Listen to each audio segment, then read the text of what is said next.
So I came across a video this morning where there was a discussion about the New Age and the occult and those sorts of teachings that have, in my opinion, misled a lot of people.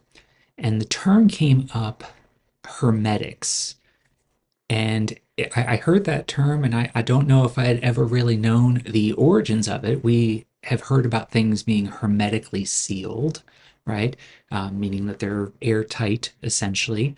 And then when you study theology, you learn about something called hermeneutics. And so I wanted to look into what are the origins of these terms, and the result of that just brief dive into hermetics and hermeneutics actually came up with something that I thought was quite interesting, as far as the fact that they derive from the same Greek god Hermes in a way, but they actually lead to opposite directions as far as one's approach to knowledge.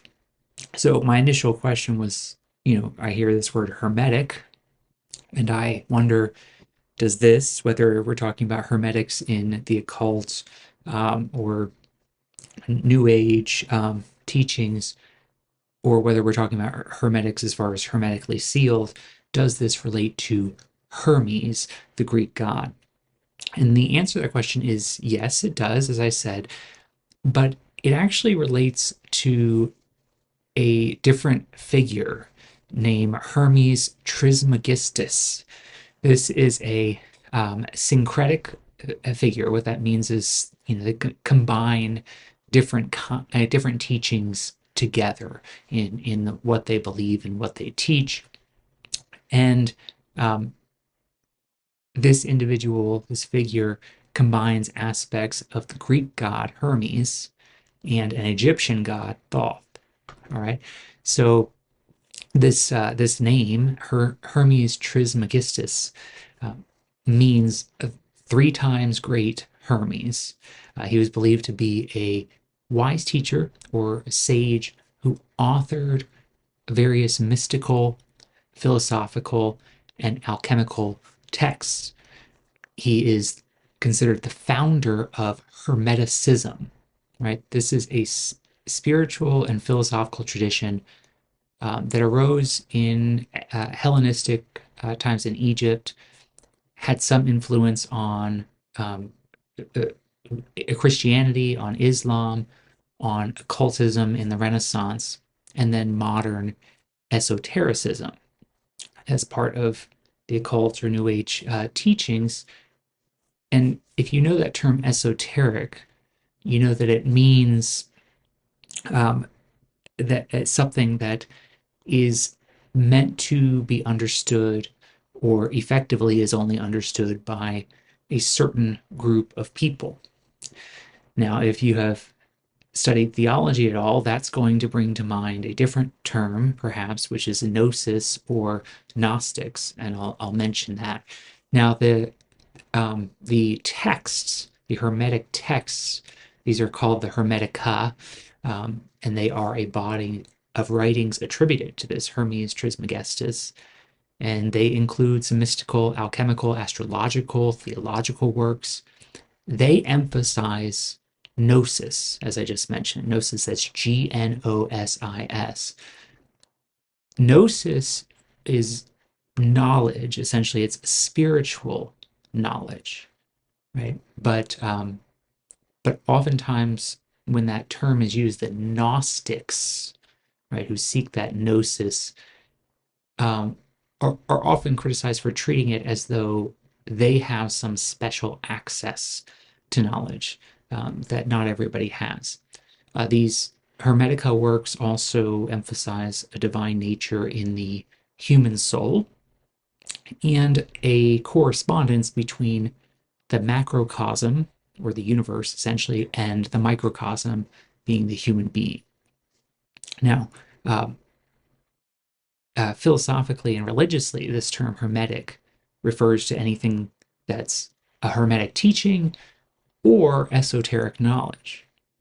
Practically, of course, today we hear that term hermetically sealed, meaning airtight, This evolved actually from this belief that Hermetic alchemists had a secret method of perfectly sealing vessels, right? So it connects metaphorically to this closed or hidden wisdom. All right. So yes, Hermetic does come from Hermes, but through a different Hermes, right? Not just the Olympian messenger god, right? There's connotations here of hidden wisdom, of esoteric knowledge, of um, special spiritual insight, right? Sealed and inaccessible, perhaps, a closed nature of secrets. And so, as someone studying theology, I also know this term hermeneutics, right? And so the question then is, does hermeneutics or hermeneutical uh, relate to the same origin or relate to that word hermetics? And they do sound similar. They do both have some tracing back to Hermes, but their meanings, their origins, their uses are distinct, even though they share that ancient conceptual overlap. Right. So hermeneutics, what this is the art and theory of interpretation, especially of text. We most commonly use that term today, seemingly to talk about interpretation of sacred scripture, but it also is uh, the art of interpreting philosophy, law, and even literature, right? The word hermeneutics comes from a Greek word, hermeneuo, which means to interpret or to translate. Now, this verb is related to a noun, hermeneia, which means interpretation as well. And these are etymologically linked to the Greek god Hermes, right?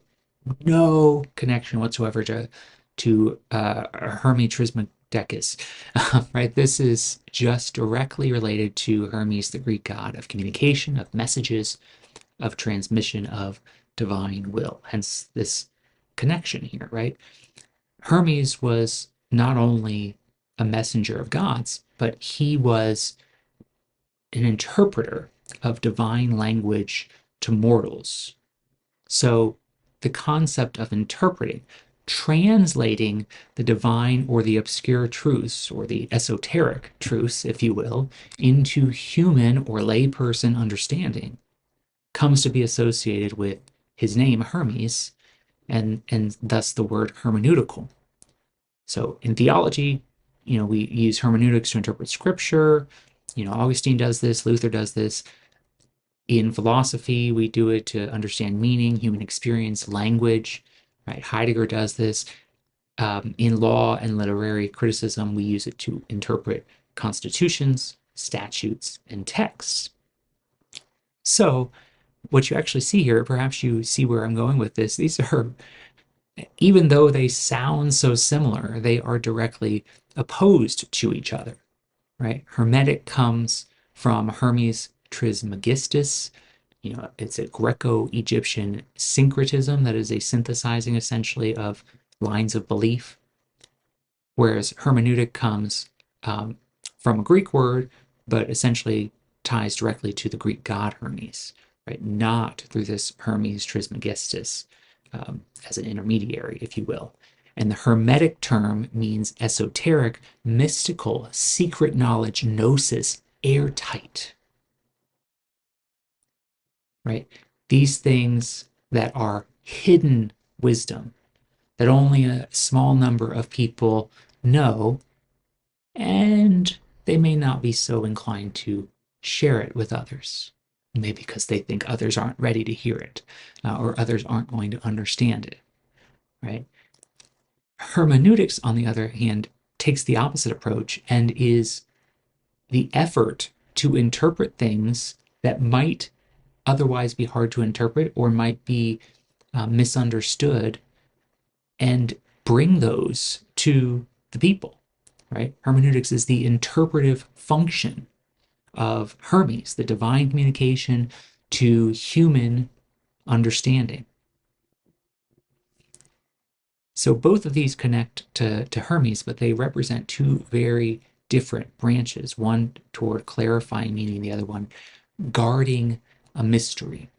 All right. And I think it's important to know this distinction when you hear that word hermetic, because it almost to me sounds like uh, it's being used today to relate in some way to um, to good theology, right? And I think that most of us, whether you are religious or not, I think most of us would say that a tradition that is secretive about some special knowledge about things like the meaning of life and what we're supposed to do and what happens after death, that's not a very reasonable approach, right? If we're going to have community and compassion with each other, but instead our goal should be to actually understand what's going on around us, uh, to understand its origins, to understand moral truths, to understand how we are supposed to act. And that's the goal of hermeneutics, which is directly opposed to this occult like approach, this Gnostic like approach called hermetics. Anyway, that's all on that. Have a great day.